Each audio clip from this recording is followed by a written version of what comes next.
सबको जय सुखी।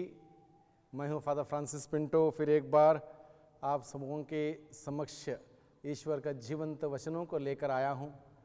और आज मैं मुख्य रूप से माता मरियम के जीवन पर मनन चिंतन करते हुए उनके कुछ आदर्शों पर प्रकाश डालना चाहता हूँ।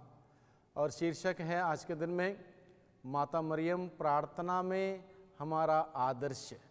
प्रार्थना करने के लिए वो हमें सिखाती हैं। सबसे पहले आइए हम सभी प्रभु का वचन को सुने। वचन लिया गया है संत लूकस के द्वारा रचित सुसमाचार अध्याय 2 पद संख्या 15 से 20 तक। छोटा सा प्रसंग है, बड़े ध्यान से सुने और इस बात को समझने का चेष्टा करें, प्रयास करें। एक एक शब्द के द्वारा प्रभु हम सबों को आशीष देता है। एक एक शब्द के द्वारा प्रभु हमें आनंद देता है, खुशियाँ देता है। माँ मरियम ने क्या किया? माता मरियम ने सबसे पहले ईश्वर का वचन सुना, उसको ग्रहण किया, उसको अपने दिल में संजोए रखा और उसके बाद उस वचन के अनुसार जीवन बिताया।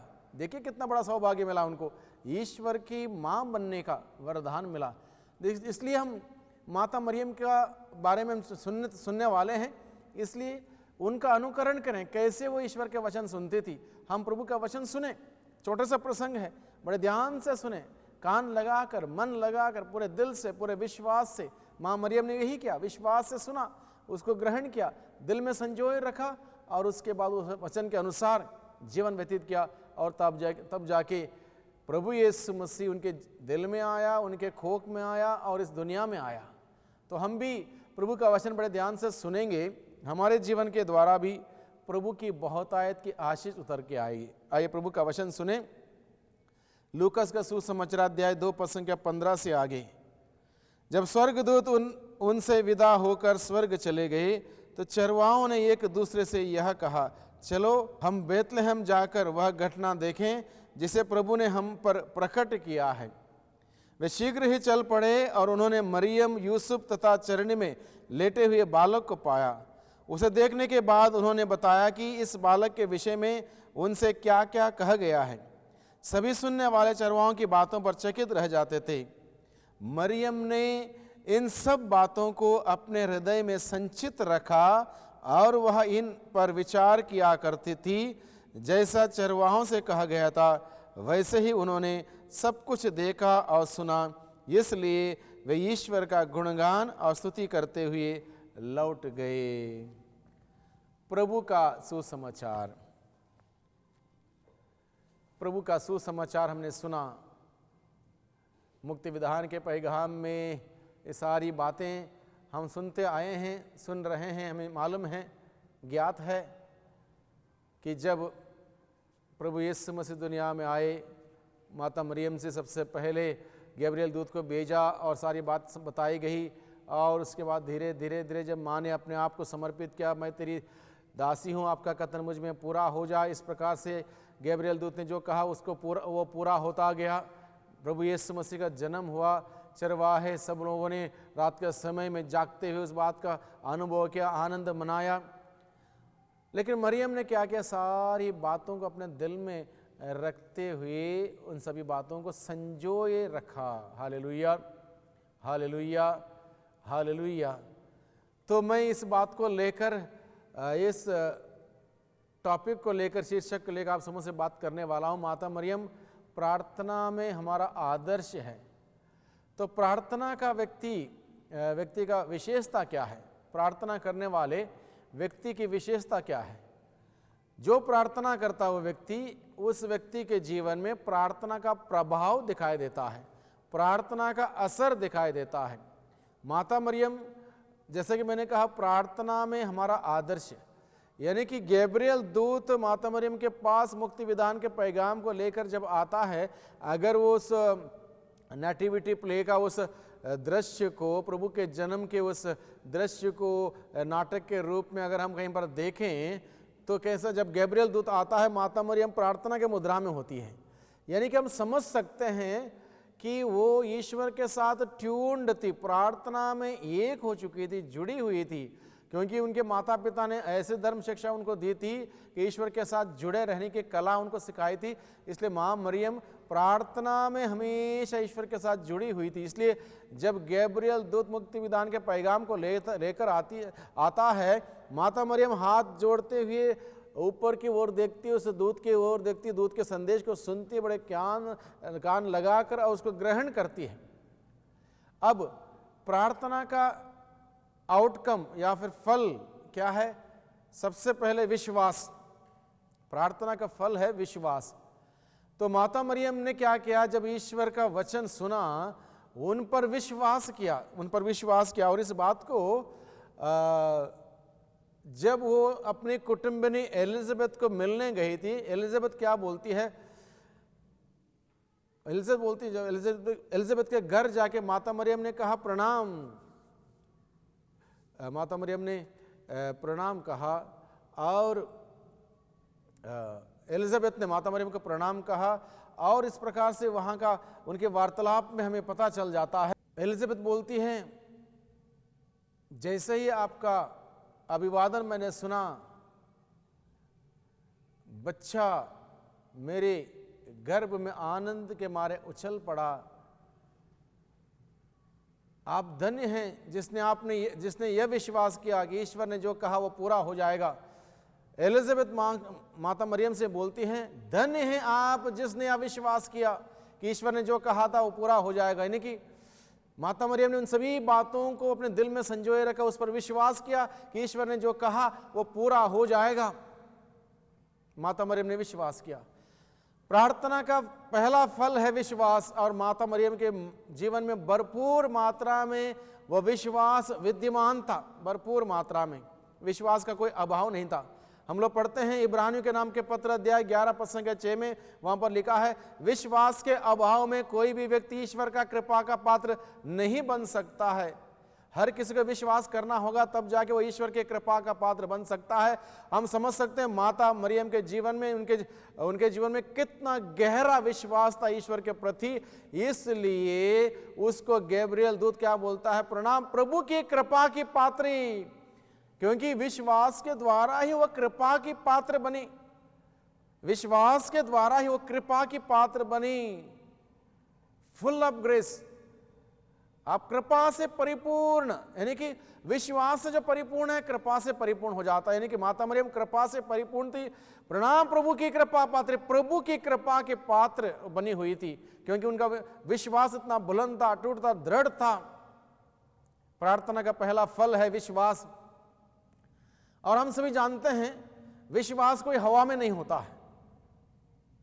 आप अपने कार्य दिखाओ, तब जाके आप अपना विश्वास को प्रकट कर सकते हो। विश्वास ये नहीं कि मैं विश्वास करता हूं। विश्वास अपने जीवन के द्वारा, अपने कार्यों के द्वारा प्रकट किया जाता है, व्यक्त किया जाता है, बताया जाता है, जताया जाता है। विश्वास कॉन्क्रीटली होता है। हमारे जीवन में, हमारे जीवन के कार्यकलापों में कॉन्क्रीटली इस बात को देखा जा सकता है, महसूस किया जा सकता है। विश्वास कोई हवा में नहीं है, मैं विश्वास करता हूं काफी नहीं है। उसको हमारे जीवन के द्वारा हम देख सकते हैं। अगर हमारा जीवन प्रार्थना का जीवन नहीं है, यानी कि विश्वास नहीं, विश्वास केवल शब्द मात्र है। माता मरियम के जीवन में क्या है? वो विश्वास इतना गहरा था उनके जीवन में, कृपा से परिपूर्ण हुई। दूसरी बात, उस विश्वास को कैसे जताती है? एलिजाबेथ के घर जाती है उसकी सेवा करने के लिए। माता मरियम को एलिजाबेथ ने निमंत्रण नहीं दिया था, मुझे तुम्हारी जरूरत है, थोड़े आगे आओ, थोड़ा सेवा करो, थोड़ी मदद करो, नहीं कहा। प्रार्थना में भरा हुआ व्यक्ति सेवा करने के लिए यूं ही निकल पड़ता है। जब सेवा करे निकल पड़ता है, निस्वार्थ सेवा करता है। वो इसलिए सेवा नहीं करता दुनिया मुझे देखे, दुनिया तारीफ करे, ताली बजाए, प्रशंसा करे, जय जयकार करे, मेरा नाम ऊंचा हो जाए, फलाना व्यक्ति ने सेवा की है, फलाना व्यक्ति ने वो किया है, ये किया है, और उसकी तारीफ हो जाए, सबके द्वारा ताली बजवाया जाए। ये नहीं होता है। प्रार्थना करने वाला व्यक्ति जो विश्वास में मौजूद होता है, विश्वास को व्यक्त करने के लिए वो अपनी सेवा के द्वारा उस व्यक्ति को, विश्वास को व्यक्त करता, प्रकट करता। और माँ मरियम के जीवन में हम देखते हैं, माँ मरियम, हमने कहा प्रार्थना में हमारा आदर्श, विश्वास उनके जीवन में भरपूर मात्रा में था। और अब देखिए, वो एलिजाबेथ अपनी कुटुंबिनी की सेवा करने के लिए जाती है, वहां पर लंबे समय तक रहती है, सेवा करती है। निस्वार्थ सेवा करने के बाद वहां से 3 महीने के बाद लौट के आती हैं। यह है विश्वास, सेवा के द्वारा प्रकट किया, व्यक्त किया। अब देखिए, प्रार्थना करने वाला व्यक्ति की तीसरी खासियत यह है, पहला है विश्वास, दूसरा है सेवा, तीसरा है प्रार्थना करने वाले व्यक्ति के जीवन में प्रार्थना का असर के रूप में बलिदान, समर्पण, त्याग और तपस्या यह अवश्य होना चाहिए। प्रार्थना करने वाला व्यक्ति अगर बलिदान नहीं चढ़ाएगा, त्याग नहीं करेगा, तपस्या नहीं करेगा, इसके मतलब उसकी प्रार्थना अधूरी है। प्रार्थना पूर्ण तब होगी जब वो व्यक्ति, प्रार्थना करने वाला व्यक्ति त्याग करेगा, तपस्या करेगा, बलिदान चढ़ाएगा हर दिन, तब जाके उसकी प्रार्थना पूर्ण होगी, उसकी प्रार्थना पूर्ण होगी। बलिदान किस बातों के लिए? सबसे पहले बलिदान मैं कहता हूं, सबसे पहले बलिदान उन बातों के लिए जो बातें हमारे जीवन में अच्छी नहीं है, बुरी हैं, बुरी सोच, बुरे विचार, बुरे कार्य, बुरी आदतें, बुरी संगति, इन सभी बातों के हमारे अंदर हैं, हमारे जीवन में हैं। प्रार्थना का प्रभाव यह होना चाहिए, इन सारे बुराइयों को बलिदान चढ़ाएं, निकाल दें अपने जीवन से, हटा दें। ये जरूरी है। प्रार्थना करने वाला व्यक्ति ये काम कर सकता, जो प्रार्थना नहीं करता उसके अंदर बुराइयां हैं, बुराई बाहर नहीं कर सकता। ईश्वर के सामर्थ्य हमें आवश्यक है, ईश्वर की शक्ति की हमें जरूरत है। ईश्वर की शक्ति मिलेगी प्रार्थना के द्वारा, सामर्थ्य मिलेगा, तब जाके इन सारी बुराइयों को हम बलि चढ़ा सकते हैं, बाहर कर सकते हैं। माता मरियम के जीवन में कोई बुराई नहीं थी, फिर भी उन्होंने त्याग, तपस्या किया, बलिदान चढ़ाया। सबसे पहले अपने सर्वस्व ईश्वर के हवाले कर दिया, यह कहते हुए मैं आपकी दासी हूं, आपका कथन मुझ में पूरा हो। अपने आप को समर्पित किया, निछावर कर दिया, ईश्वर के हाथों में सर्वस्व सौंप दिया। जैसा आप चाहें वैसे मेरे जीवन में हो जाए, मां ने ये कहा। उसके बाद देखिए, संत अगस्तीन कहता है, माता मरियम ने प्रभु यीशु को अपने खोक में धारण करने से पहले अपने दिल में धारण किया था वचन के रूप में। उसके बाद प्रभु यीशु मसीह उनके खोक में आए, उसके बाद इस धरती पर आए। प्रार्थना करने वाला व्यक्ति की तीसरी क्वालिटी है, वो ईश्वर को देता है दुनिया को, इस दुनिया के सामने ईश्वर को प्रस्तुत करता है। माता मरियम ने प्रार्थना के फल स्वरूप अगली क्वालिटी है, उन्होंने प्रभु यीशु को, मुक्तिदाता को, ईश्वर को, दुनिया को समर्पित किया, दुनिया को दिया। Hallelujah, hallelujah. तो प्रार्थना करने वाला व्यक्ति ईश्वर को देता है, दुनिया के सामने ईश्वर को प्रस्तुत करता है, प्रभु यीशु को प्रस्तुत करता है। माता मरियम ने वही किया। उसके बाद देखिए, माता मरियम के जीवन में कितनी कुछ तकलीफें, परेशानी, चुनौतियां आ जाती हैं। जब बच्चा छोटा ही था, राजा हेरोद उसको मारने का ताक में था, और दूत के द्वारा संदेश पाया कि तुरंत चले जाए मिस्र देश, रातों रात निकल पड़ते हैं।